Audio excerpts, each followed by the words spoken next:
रहमान रहीम। आज की वीडियो के अंदर हम देखेंगे हीमेटोलॉजिकल चेंजेस। ये भी पास पेपर के अंदर 2 दफ़ा क्वेश्चन आया हुआ है। फिजियोलॉजिकल चेंजेस जो हमें नज़र आती हैं हीमेटोलॉजी के ऊपर, हमने ना इसको अब 2 तरीके से इसको डिवाइड किया हुआ है। कुछ चीज़ें जो हमारे पास कम हो रही होती हैं और कुछ चीज़ें जो हमारे पास ज़्यादा हो रही होती हैं। जो चीज़ें हमारे पास कम हो रही हैं ना, डिक्रीज़, हम सबसे पहले वो देखते हैं। सबसे पहले हमारे पास ये है कि हीमोग्लोबिन जो है वो कम हो जाएगा। अच्छा, आप लोगों को इससे पहले एक कॉन्सेप्ट दे दूँ। हमारे पास क्या होता है कि प्लाज्मा वॉल्यूम जो है ना वो बढ़ रहा होता है। जब प्लाज्मा वॉल्यूम बढ़ता है तो उसकी वजह से डाइल्यूशन हो जाती है। हीमोडाइल्यूशन होने की वजह से हमारे पास अब जो पैक्ड रेड ब्लड सेल्स वगैरह होंगे उनका वॉल्यूम कम हो जाएगा, जिसकी वजह से सारा हीमेटोक्रिट वगैरह जो होगा ना वो कम हो जाएगा, हीमोग्लोबिन वगैरह की कंसनट्रेशन कम हो जाएगी। तो इस वजह से अब जो मैं डिक्रीज़ कह रहा हूँ ना हीमोग्लोबिन कंसनट्रेशन, अब मुझे लगता है कि आप लोगों को समझ लग रही होगी क्या उसकी रीज़न है। तो हीमोग्लोबिन हमारे पास कम होगी, डिक्रीज़ हो जाएगी, हीमेटोक्रिट भी हमारे पास कम हो जाएगा, प्लाज्मा फोलेट कंसनट्रेशन भी हमारे पास कम हो जाएगी। अब आप लोगों को पता है कि जो हम बोलते हैं क्या कि ना प्रेगनेंसी जो है वो एक हाइपर कोगुलेबल स्टेट है।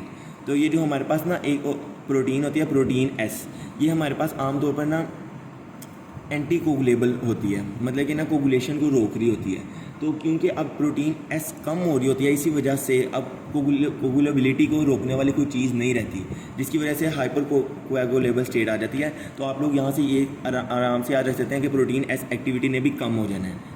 इसके अलावा अब आप लोग ये बात याद रखें कि प्रोटीन्स ने कम होना होता है। अब आप लोगों को पता है यूरिया जो होता है वो भी प्रोटीन्स की ब्रेकडाउन से बनता है, क्रेटिनिन भी प्रोटीन की ब्रेकडाउन से कम बनता है। जब प्लाज्मा प्रोटीन कंसनट्रेशन कम होगी तो क्रेटिनिन भी कम होगा, यूरिया भी कम होगा। तो इस तरह हमारे पास ये सारी चीज़ें कवर हो गई जो कि कम हो रही थी। इसके अलावा आप लोग 2 चीज़ें और याद रख लें कि एंटी थ्रोम्बिन 3 भी कम हो रहा होता है और फैक्टर 11 भी कम हो रहा होता है। अब हम देखेंगे कि कौन कौन सी चीज़ें जो हैं वो बढ़ रही होती हैं हमारे पास। जिस तरह कि मैं पहले बता चुका हूँ कि प्लाज्मा वॉल्यूम बढ़ रहा होगा, हमारे पास ब्लड वॉल्यूम बढ़ रहा होगा। इसके अलावा हमारे पास ना क्योंकि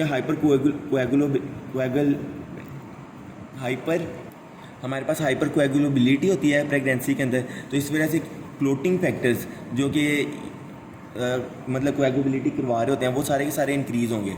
फैक्टर 2 यहाँ पे मेंशन है, वो आप लोग कर लीजिएगा। फैक्टर 2 भी बढ़ रहा होता है। 7, 8, 9, 10 एंड 12, यहाँ पे आप लोगों को 11 में बता चुका हूँ वो कम हो रहा होता है, ठीक है। तो 2, 7, 8, 9, 10 एंड 12 ये हमारे पास क्या हो रहे होते हैं, बढ़ रहे होते हैं, ज़्यादा हो रहे होते हैं। इसके अलावा हमारे पास डी डायमर्स की वैल्यू भी बढ़ रही होती है और अल्कलाइन फॉस्फेटेज जो होते हैं वो भी हमारे पास बढ़ रहे होते हैं।